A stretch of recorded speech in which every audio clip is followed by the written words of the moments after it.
You know, there's an old Chinese saying, may you live in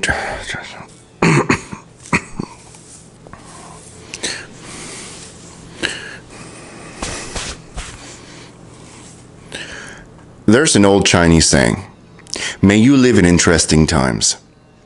Well, turns out that's actually a curse. And man, do we live in interesting times. That's for sure. So, one of my subscribers, name I'll link below, I asked suggestions for videos. Because I told you in the last video I'm a little busy, but with my master's degree and all. So I can only make maybe one video a week. And he suggested cultural Marxism in America. And I stopped and I thought about it. And I thought about it for quite a while. Sorry of this. No editing, but I have to drink water. And it occurred to me that it's very difficult to make a video about cultural Marxism in America if one does not understand what Marxism is. And one cannot understand Marxism without going further back in understanding history. And one really can't understand history without understanding personality psychology. So it's a mess. It's a big mess. I will try to do my best to explain a little bit, as much as I can, without giving you, a 4-hour lecture.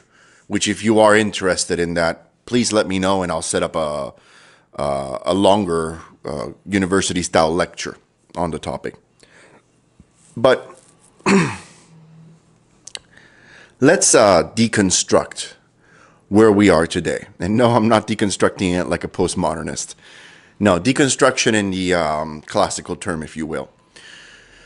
2017, Trump is president. We are about to go to war in North Korea. Okay, possibly Iran as well. Although that wouldn't be us, that would be Saudi Arabia. But we sure as hell would back them up, wouldn't we? Go to the previous problem that we had, which were the 8 years of Obama. Put a pin on that one because we will come back to that. Before that, what did we have? Well, we have an ongoing war in Afghanistan and Iraq, which we really can't understand that without understanding everything else. Before that, what did we have? A small economic boom in the mid-90s that was the end result of what we would call Reaganomics, or trickle-down economics, which I'm sure a lot of people in the comment section are going to disagree with me. That's perfectly fine. Go ahead and do that. Before that, what did we have? Well, we had a disastrous Democratic president, Jimmy Carter, who pretty much tanked the economy, and if it wasn't for Reagan, we would have had it very bad. Before that, you had Nixon, who ended Vietnam. Okay, before that, we landed on the moon. Yay. Before that, well, what happened before that? Well, a president got assassinated, JFK. We're not going to make a video about JFK, but you could talk hours and hours on that. Before JFK, well, what did we have? Before JFK, you had the Korean War. Before the Korean War, oh, by the way, and in that entire rank, you had the Civil Rights Movement. Before that, you had World War II. Before World War II, you had the Dust Bowl and the Great Depression. That's very important to understand that. But we got to go further back. Before that, we had World War I. Before World War I, we had the Spanish-American War. Before the Spanish-American War, we had about 30 years, not of peace, but of reconstruction. And this is specifically the United States. And this was because of the Civil War. So in reality, it hasn't been that long. Before the Civil War, before the Civil War, you had the War of 1812, which is the forgotten war, although I'm pretty sure our Canadian friends in the North are not going to forget that war. But most Americans do forget that war. In fact, they confuse it with the Revolutionary War, which was the war that came before that one. Before the Revolutionary War, what did the world look like? All right? 1776 was a declaration. What did the world look like in 1776? Well, you had monarchies across the entire world. And of course, you could say Tsarist Russia, but Tsars Russian word for king, so it's a monarchy. In 1776, around that time, China would have still been an empire and would have been closed to the rest of the world. Japan was still in feudal Japan. It had not modernized yet. In fact, it had been very weak because it hadn't modernized. And that was the state of the world. It was nationalism controlled by borders, controlled by kings and queens who were intermarried with other royal families. And that's the way it had been for thousands of years on Earth. Without getting into conspiracy theories and extreme antiquities, just the last 2,000 years of recorded history. I'm gonna stop there and we're gonna move forward because we can go further back and history has too many branches for us to go down. So what happened? Well, we fast forward through the Revolutionary War, which sent shock waves across the world, that a group of farmers could have their own, that not a group of, I mean, a group of people could self-determine, self-govern. How could you do that without a monarch, without the Lord shining down? Now, around this time, you also had, this was after the Reformation, and of course that was much earlier, and around the time of the Enlightenment, which would have been a little bit further, you had a process by which, in overthrowing, by the way, if you hear constructions, because there's construction downstairs, I can't do anything about that, but you had a process by which peoples were rising and overthrowing governments. Well, the government were monarchies, and what's a monarchy is someone who is put in place by God. Okay? So, essentially what we did was we fragmented the church, and keep in mind that Western civilization is built upon the rock of Judeo-Christian or Judeo-Christian beliefs. Whether you agree with that or not, whether you're Christian or not, doesn't matter. It's what's built on it. In fact, science would have never happened without the church, contrary to what everybody believes, because people don't research it. They just say, well, everybody believed the world was flat. No. Most people did not believe the world was flat. That's a lie. You know, the Westerners came over and gave, this is my favorite one, and gave blankets of smallpox to infect the Native Americans.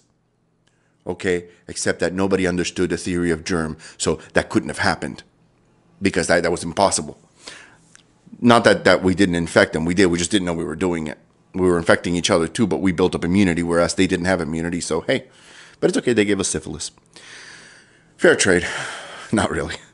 So, in overthrowing these forms of government, we created a shaky ground where morality was no longer dictated by a central authority.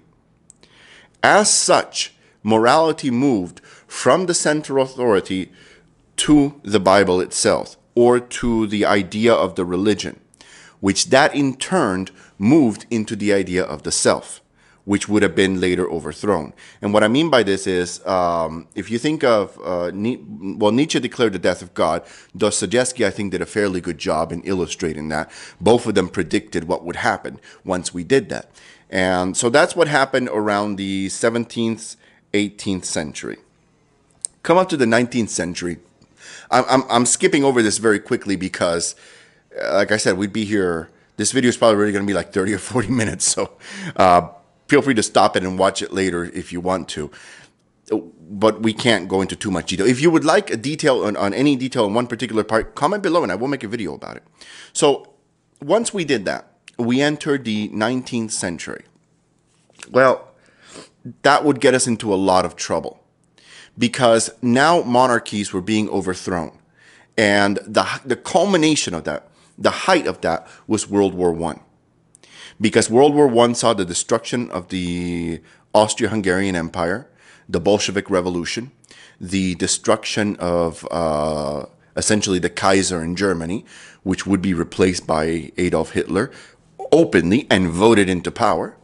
The monarchy in England would not be destroyed, but in reality it was supplemented by a parliamentary system.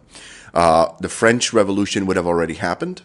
And so you had an overthrowing and a spreading of democracy of all these old kingdoms and powers. Once that happened, all hell broke loose.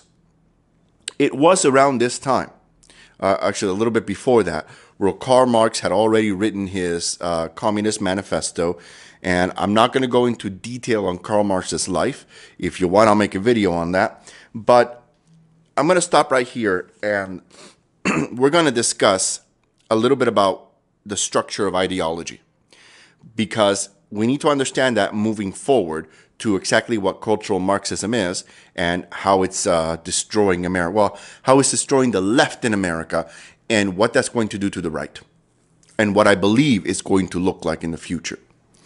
Spoiler alert, Civil War.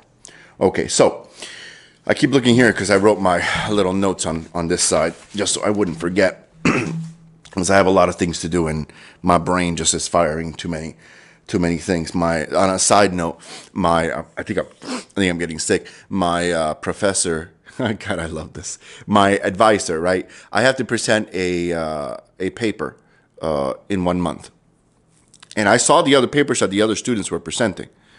And their paper, they give a journal, right? And not the whole journal, but a paper in a journal. And then they have to analyze the journal and explain it to the class. So their paper was 8 pages, 10 pages. The biggest one I saw was 12 pages. The smallest one I saw was 4 pages. And then my professor says, well, I'm going to email it to you. And I asked him, please, as soon as possible so I can prepare. And I thought, 1 month, no problem. So he emails it to me. My paper's 46 pages. 40, and I have to present it in Chinese. Yay. That's going to be a lot of fun. Half the words I don't even understand. I don't know how to say them in Chinese. So I think it's going to be 1 week of very hard work, analyzing and creating everything, and then 3 weeks of practicing Chinese so I can present it. So I guess I'm not studying for the USMLE this month. But anyway, going back to, in case you want to know, it's on the mechanisms of fear underlying PTSD. So if we understand the mechanisms of fear in rats, because rats and humans are very similar, at least in terms of brain structure, or actually anatomical structure anyway. If we understand the mechanisms of fear in post-traumatic stress syndrome, then we can find out which genes particular are being triggered. This is an epigenetic approach.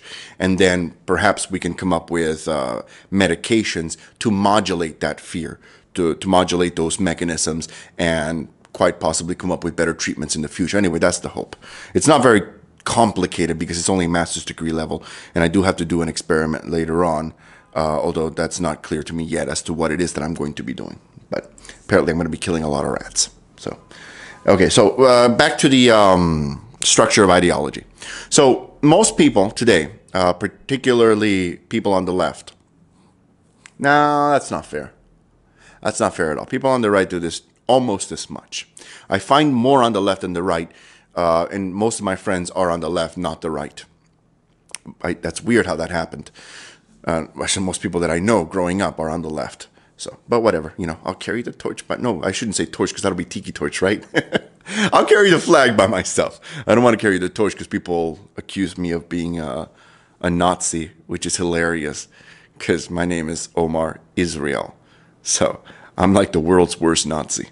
All right, but anyway, so in terms of an ideological map, they say, well, left is on one side, right is on the other. And everybody puts it as a spectrum of left and right.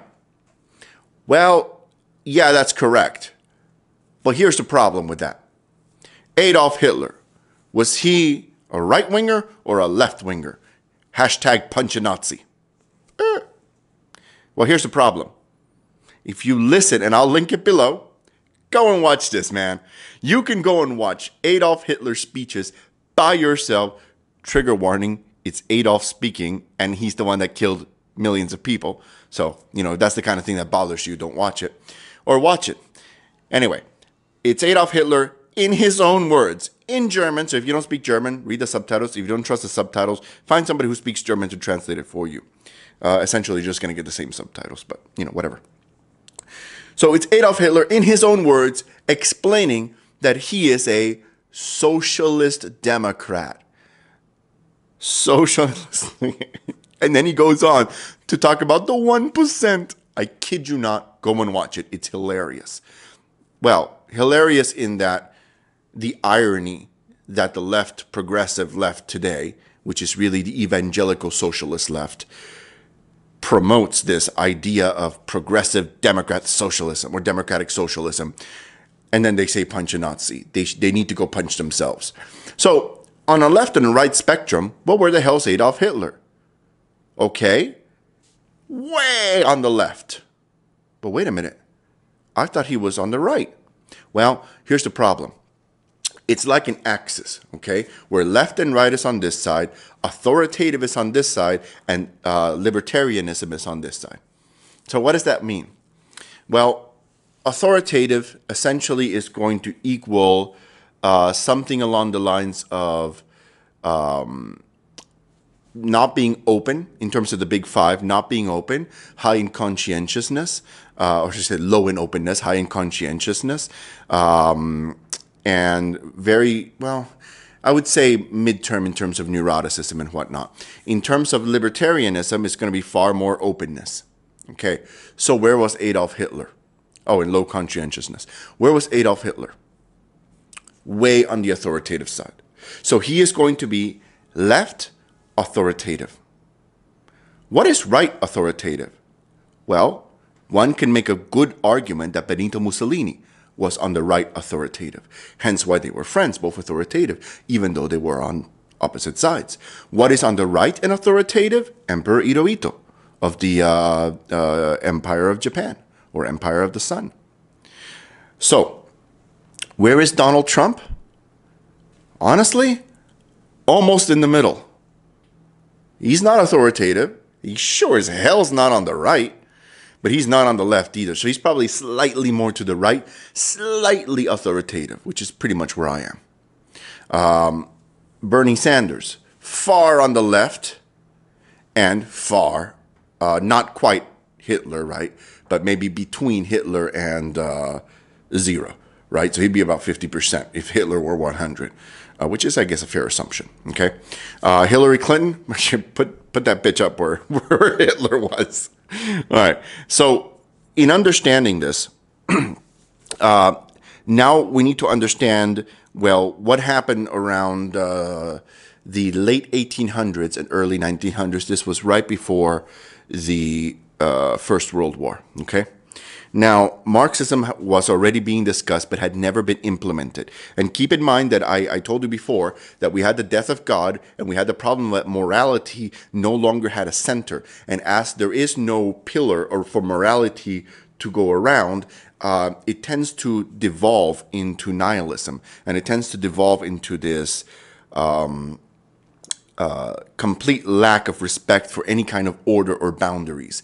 And then it hyper segregates into many categories, which in turn will go down to the individualism in the individual. And that in turn will do a full circle right back around to where it started from. So it's very curious how that occurs. And it's not at all clear exactly how that occurs. Still a lot that we don't know. In terms of the neurobiological component of personality, which is what we're currently studying.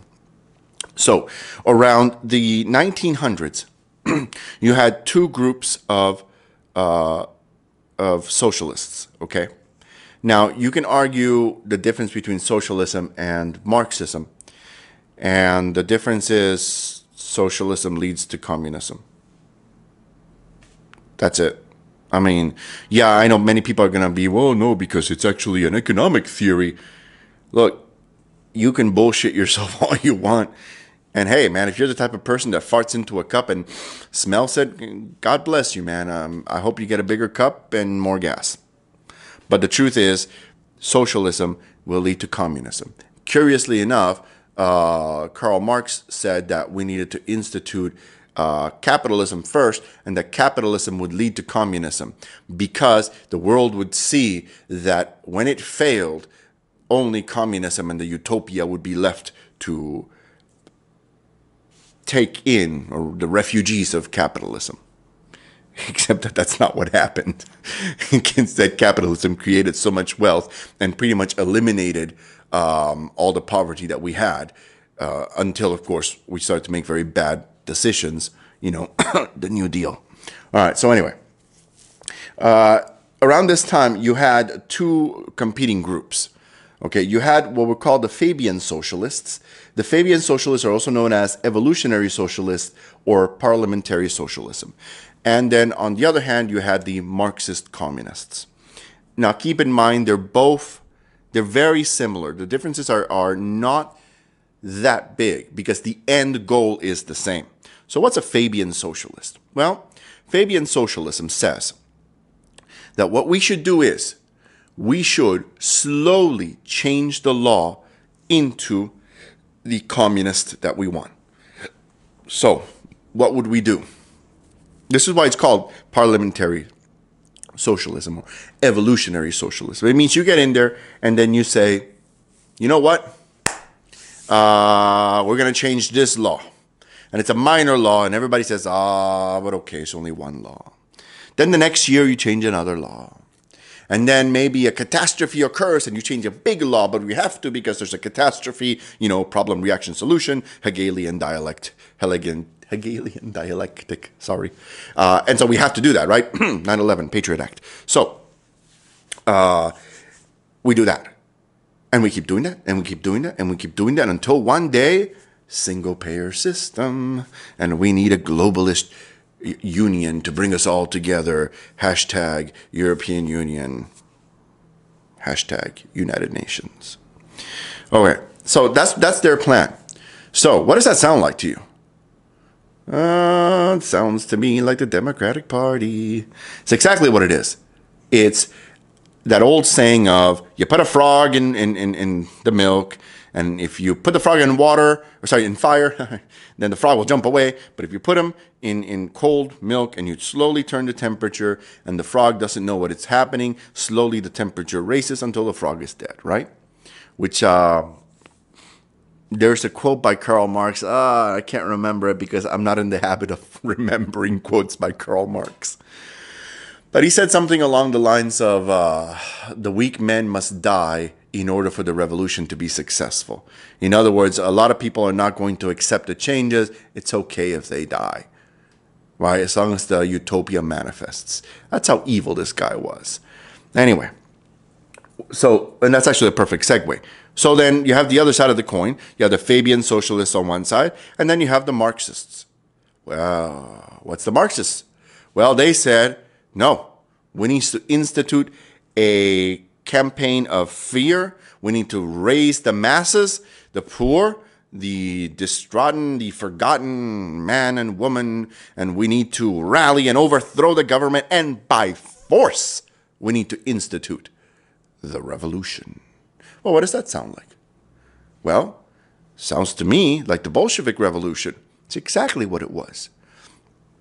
Well, whilst the Fabian socialists are the European Union, what would become the European Union, and what they're trying to do in the United States, and what we're fighting against, and what the Bolshevik Revolution, which was the Marxist philosophy.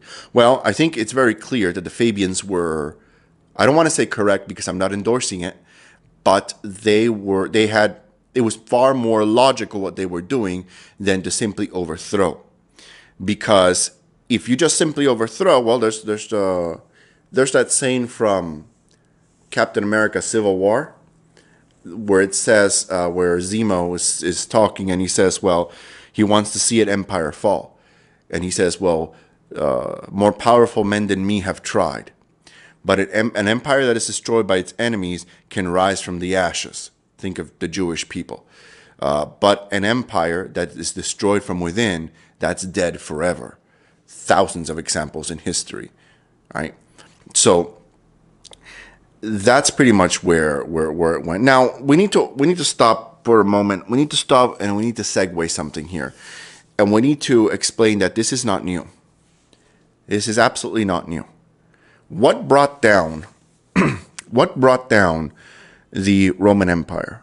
And yes, yeah, it's going to depend on what your definition of the Roman Empire is, because if you say that the Roman Empire is the Byzantine Empire, then the Roman Empire lasted at least 1,000 more years. Excuse me. So the Roman Empire lasted at least 1,000 more years than the Byzantine Empire.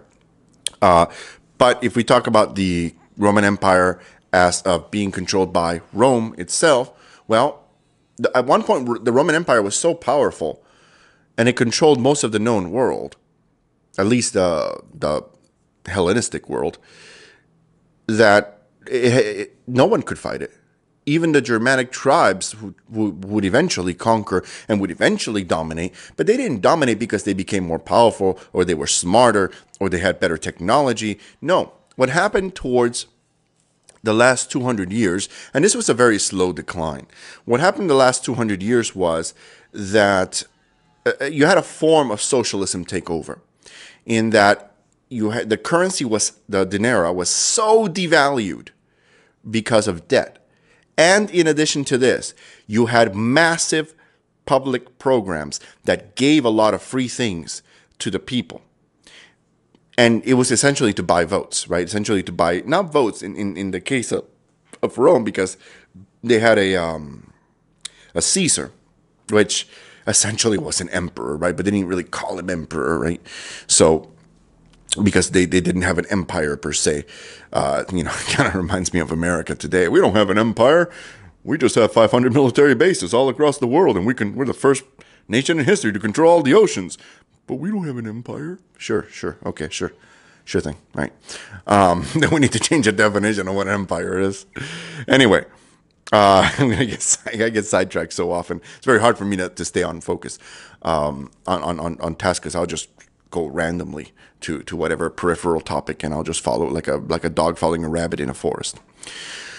All right, so towards the end of the Roman Empire, these public works became so great that they went bankrupt. So it is their equivalent of Medicaid for everybody, Medicare for everybody, the Affordable Care Act. Bernie Sanders wants to give everybody free education and wants to raise taxes.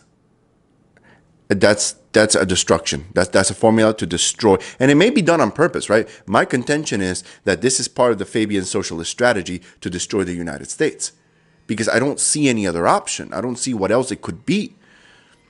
You see, a strong, healthy capitalist society stands in complete opposition of the utopia they wish to bring in. It's my contention that is exactly what the Democratic Party is trying to do, and quite successfully, which is why I believe that there's going to be a civil war, a second civil war. For example, Nancy Pelosi, today said that the tax bill is as close to Armageddon as possible. I mean, that's funny that you should reference the book of Revelation since you don't believe in God, but whatever. But fair enough, because she said that it's going to raise the taxes on the poor. Here's a this is where my head wants to explode, because 100% of the American population, what percent of the population pays 75% of the taxes? Okay, that would be the top bracket. Actually, sorry, the top bracket pays 40%. The middle bracket pays another 35%. Well, if you add up all those, what percent of the population is that? It's roughly 35% of the population. What percent of the population pays zero taxes? It's about 40% of the population. How the hell can I raise taxes on people that don't pay taxes? How can I lower taxes on people that don't pay taxes? What we're trying to do is create jobs so these people can pay taxes, so that we don't have to give entitlements. If I were president of the United States, I would do away with 90% of all entitlements. I don't say 100% because there are people that really do need it. There are people that suffer real tragedies in life. I mean, real tragedies. And we have to, as a society, be compassionate. The problem is we can't be compassionate and be stupid at the same time. That's a dangerous combination. It's very dangerous. So it reminds me of this one man who won something like $20 million. And within 1 year, he committed suicide. You say, well, what happened? Well, his family, his friends all wanted money, and they all came with sad stories and strangers. And his heart was too big. He couldn't say no. So he helped everybody, helped everybody, helped everybody. Eventually, he mortgaged his house and mortgaged his car because he was addicted to helping people. And eventually, he killed himself. Okay? Anyway, most people aren't like that. But so those people don't pay taxes. Well, I think that those people, first, I don't think they should be allowed to vote. I think if you pay taxes, you should be allowed to vote. If you don't pay taxes, you shouldn't be allowed to vote. Unless you contribute to the society, you shouldn't be allowed to have a say in where that society goes. You shouldn't. My personal opinion. I think, and it goes back a little bit to, a little, not a lot, a little, to the original Greek polis, in which only the people who had wealth were able to vote. Now, I don't want to quite go that far. My point is that even if you contribute $1, you should have the right to vote. Is if you contribute zero, that's when you shouldn't have the right to vote. Not if you contribute very little. Because as long as you're contributing something, welcome, you're part. Right? And because you have a stake in it. It's when you contribute nothing that your vote is going to be more towards the people that give you free things rather than benefit the system as a whole. Anyway. Okay, so cultural Marxism. See, this is the problem, where this video has already gone on for a very long time and we still haven't addressed what cultural Marxism in America is. So very briefly, one more thing that I have to mention is that around the turn of the 19th century, a group of Fabian socialists were sent to California. And sorry, not turn of the 19th century. Sorry. This was around the 1950s, 1960s. My brain just got mixed there. Around the 1950s, they were sent to the United States. And this was after they had to leave Nazi Germany. And after they survived everything, they came to the United States and they were disgusted by what they saw. All this progress. Because that was wrong. I'm not making this up. This is actually what happened. And at the same time, there was a man named Alexander Solzhenitsyn who was writing a very good book called the Gulag Archipelago, which would essentially by itself be the catalyst that would completely destroy the Soviet Union. Now, there were many pressures on the Soviet Union. And there are arguments that the economic strain is what broke them. And absolutely, that is partially true. But I think it was the perception that people didn't understand the true horrors that were going on in the Soviet Union at that time. And the Gulag Archipelago, which is a very long book, and it's a very, very detailed book, and it's awesome. And only read it if you want to die a little inside. Because it's going to teach you a lot about who you are as a human being. And you need to understand that there is an extremely high probability that if you lived in Nazi Germany, you would have been an SS officer. If you lived in Soviet Union during the time of the gulags, you would have either been one of the corpses, or you would have been one of the ones ratting on your neighbors, or you would have been one of the ones committing the atrocities. How do we know that? Because the entire society participated in both cases. That's how we know. It's not a surprise. It's not a shock. So anyway, when the Soviet Union fell, by that time, the communists in the United States, they were in one hell of a pickle. Because what do? You can't say it's the haves versus the have-nots anymore, because here you have a capitalist societies with all the haves on top, and yet you have all this progress.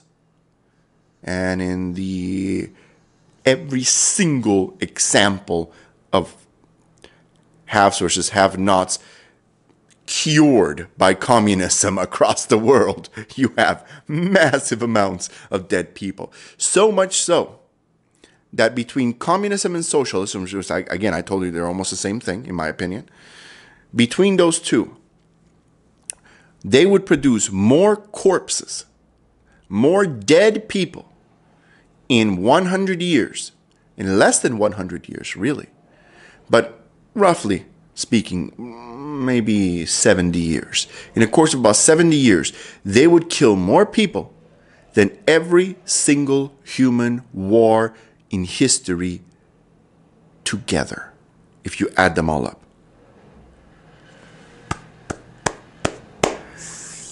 And yet today, there are many students that say, yay, socialism. Socialism is good. We should have this in America because free education and free iPhones and free pap smears. I don't know, whatever it is that you want, right? Whatever. Free condoms for everybody. Free abortions. Yay, murder. Okay. Again, that goes back to the lack of morality. On the right, there's still a morality. It belongs to the Judeo-Christian faith. And that's what anchors that down. On the left, there is no anchor, which is why you see so many splittings in this amorphous chaos, this mess that permeates everything. And it is going to get out of control. Enter the 60s. Now, I'm not saying that the right didn't commit mistakes. Vietnam was a colossal mistake. But so many things were happening at the same time. When, you had this suffrage a couple decades earlier. Then you had men going off to war and dying. Women, a lot of women having to raise the children by themselves or with their families. Women now having to go to work to do the jobs that men had to do because the men were off at war. And so those children were being raised by the government or by TV. And all of this would add up to the civil rights movement. And the reason why it would add up to the civil rights, or I wouldn't say the reason, but part of the consequence of that is that during this entire decade, you had the assassination of JFK, the assassination of RFK, the assassination of MLK, the assassination of Malcolm X. We landed on the moon. We were fighting in Vietnam. This was right after the Korean War. Then you had the civil rights movement. And then it kind of sort of tapered off in the 80s. Why did it taper off in the 80s? Oh, take a guess. Take a few seconds. Take 2 or 3 seconds to figure out why. I need more water. Ronald Reagan. His economic stimulus created so much wealth that it pacified the situation. Pacified it. It never went away. Because there were two types of activists in the 60s. The one type that were taking drugs and having sex left and right and, protesting and getting arrested. And then you had the other type that were going to school, studying, wearing suits, and following Saul Alinsky. You know what happened? While everybody was asleep, they went into the universities, into all the universities. And then slowly started teaching, very methodically started teaching the communist and socialist ideas. Now, when I was in school, I went to the university in the year 2000. It was 1999, 2000, around there, right? And there were still inklings of this seeping in. But because I had a military background, I grew up in military schools, and nothing was greater to me than the flag. I fought against that, and I fought with my professors, and I got a lot of bad grades because of it, but I didn't care. Whatever. I was gonna push forward. And I was also young and naive, and I didn't realize what was happening. And they kept on doing this more and more and more. But it seeped in, not just in the social sciences, it seeped into the natural sciences, it seeped into every aspect of high school, and then university. Then it went into high school, then it went into middle school, then it went into elementary school where it is today, where now they're teaching young children that, no, you're not a boy or a girl. You haven't decided yet. This is so dangerous. Because unless we do something, we've lost the fight. And what's the projection? Well, what's going to happen? Well, what the hell happened in the 19th century is nothing compared to what's going to happen next. Nothing. So this is what cultural Marxism is, right?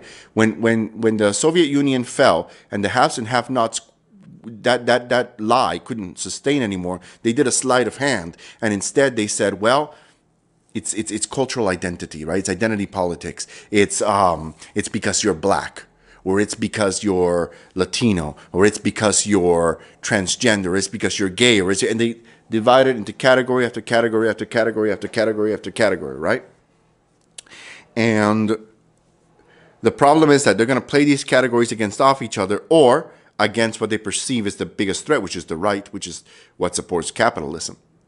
And so you start to see that the divide between the left and the right, particularly the left today, is authoritative left. They're not libertarian left. The libertarian left, you try to go give an opinion that's contrary, see what happens to you. You can't. It's impossible. So they are authoritative left, approximately approaching what Hitler used to be. Again, for the love of God, go watch Hitler's speeches. Go watch the crowd and Hitler's reaction to the crowd and how he reads it, because there's a danger. There's a very big danger that if we wait a few more years, somebody like Hitler on the left will rise up and he will tell them what they want to hear. And he will say that he is going to bring this utopia, and he's going to, once he gets in, he's going to dismantle everything, and he's going to put it the right way, the way the socialists wanted, or democratic socialists wanted, with free education and free healthcare and everything, which is exactly what Hitler said. Go watch his speeches. It's exactly what he said. And that day when that happens, that's it. America's destroyed. On the right, you don't have any danger of that right now. There is a danger of it occurring, particularly if we get someone like Benito Mussolini or someone closer to that side on the right. But we don't have anybody like that. Trump isn't even anywhere close to that. For God's sakes, Ivanka's married to a Jew. I mean, if you honestly, I just love the arguments against him. It's like when people say like, oh, well, you're a racist because. Oh no! What did they called me? They called me. Somebody called me a Nazi once, and when I pointed out that my name literally is Omar Israel, like literally, they say, "Oh," just a few second pause. Then you're an Uncle Tom. Okay, fair enough. I'm an Uncle Tom. Okay, no problem. Anyway, in a nutshell, that's what cultural Marxism is. It's this dividing and conquering of the left. Now, I will make a video on the differences between the left and the right on the Big Five, because that is the key to understanding, and it's also the key to the solution, right? I don't know how we bring the left back to the center. I don't know how to do that. Short of splitting the country into two, which would be the small islands that are democratic cities, and the rest of the country, which belongs red. I don't know how to do this. I don't know the answer. I don't know that anybody does know. I mean, we can build an L-shaped wall, all around Mexico and go up through California. Just wall that sucker off. But I'm not in favor of losing the access to the oceans. So I don't know what the answer is, and I don't know where we go from here. And this is why I'm very scared that we are headed for a civil war. What Trump bought us was 4 more years, and I do suspect that he's going to be successful economically. Mueller's going to fail. That the best thing he has is Flynn, really, who already pled guilty to lying. This is what the genius of it is. This is the genius of Flynn. By Flynn pleading guilty to lying, it opens the door to everybody else who lied to the FBI. Director Comey, Loretta Lynch, Hillary Clinton, President Obama, everybody that lied to the FBI. Wait a minute, why is Flynn being charged? Why not all these other people that lied? Why aren't they being charged too? Because I thought it was equal treatment under the law, right? The Lady of Justice is blind. Well, not really, not if you're a Democrat. But all of that is dismantling, it's unraveling. And so there is hope. There is hope in terms of giving us more time to figure this out. But it's not going to be a political solution. It's never going to be a political solution. The solution is going to be that we have to give morality to the left. Morality needs to be anchored somewhere. You don't want to believe in God. Okay, fine.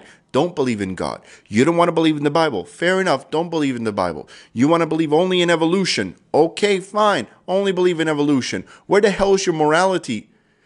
Create a book of morality that you can all agree on and follow it. But follow it faithfully. And the problem is that there's no repercussion. See, on the right, you can say, well, if I don't follow the Bible, I'm going to hell. Or God will judge me or whatever. Or if you're a Hindu, you'll be born as an ass. I don't know, whatever. But on the left, it's like, oh, well, there's no God, so, abortion on Monday, abortion on Tuesday, abortion on Wednesday, la, la, la. There has to be consequences for your actions. And it's not at all clear, if you create a set of moralities on the left, how then you reinforce that. Because personal responsibility does not work. It's never worked. People are inherently evil. People are inherently not good, which is why this is the entire ethos behind the Judeo-Christian belief, is that man is imperfect, thus there is perfection in God, thus we must strive for that perfection, understanding that we ourselves are fallible beings. But on the left, there is no God, there is no aspiring to this is it, this is all there is, therefore I am perfect the way I am. And I'm also oppressed. That's dangerous. The left doesn't have that. So how do we help the left develop this? Because their God, their evangelical, fundamentalist, socialist belief is the government is what takes the place of God. But no government can be pure, no government can be good, no government can be divine, because government is run by people. People like Al Franken. People like Nancy Pelosi. People like, oh my God, what is this guy? He's got brain cancer. John McCain, right? No, those people are not good people, and I don't trust them. Bill Clinton, Obama, Bush. Pick either one. Both of them are bad. So government cannot be the answer, because government is inherently flawed, because humans are inherently flawed. So anyway, that's enough ranting. But essentially that's what cultural Marxism is. It's the destruction of that center of morality in favor of the government taking the place of God and morality and dictating what morality is. The problem should be obvious that, well, the people in charge dictating morality are not going to be moral. So what do you do? How do we help the left develop this? I don't know. I have no idea. I'm not that smart. My IQ is fairly high compared to the majority of people, but I'm sure that an extraterrestrial species is going to look at me like I'm a cute little monkey in a zoo. Fair enough, man. Fair enough. They can build spaceships. I can build a paper airplane. So, I can go, I build a paper airplane. All right, what to do? Anyway, all right, so thank you for watching. If you made it to the end, which I'm sure you didn't, write paper airplane at the bottom. Just let me know that you made it to the end. And I hope that I've answered your questions. If you have any more questions about the history of socialism, the history of communism, the transition that occurred, I didn't even talk about, Operation Paperclip, Wernher von Braun, and the creation of both the secret space agency and the public space agency, and our race to the moon, and of course the Soviet version of Operation Paperclip, which gave them torsion physics, whereas we got plasma physics. And there's that whole entire race, the secret race behind that, which is not conspiratorial at all. It's actually fairly well documented, right? So if you want to know about that, the Nazi Bell Project, there's, again, so many tentacles that we could talk about history. And it all comes down to the fact that in Nazi Germany, at the end of World War I, they didn't stop working on technologies. And instead, they took socialism and they put everything they had into weaponry. And they almost had the first jet fighter in World War II. Almost. Could you imagine that? A jet fighter in World War II, they would have had such a huge advantage, and the Nazis almost did it. The only reason why we were so advanced is because we took their, and so there's the whole other key as well. Then how the hell did they manage this, right? So again, we can talk about so many different aspects. I'd even talk about the creation of the Federal Reserve, right? And the fact that the War of 1812 was a war to try to reconquer the United States, and the Civil War was actually a war, which was a few decades after the War of 1812, was to establish a central bank, which it failed, right? But eventually in 1913, the establishment of the Federal Reserve did occur. And that central bank is why we have a lot of the problems we have today, because that central bank is actually run by the central banks of the central families in Europe. It's not run by the Americans, right? Who was the last person to try to get us off the Federal Reserve and issue an actual currency, which is a constitutional right? Anybody? Anybody guess? That's right, JFK. Huh. I wonder what happened to him. Huh. Something about a grassy knoll. Anyway, so I'm going to stop this video now, because if not, I'm going to keep talking. So thank you for watching. And I hope that I've answered some of your questions about cultural Marxism. Thank you. And as always, may God help us all. Bye.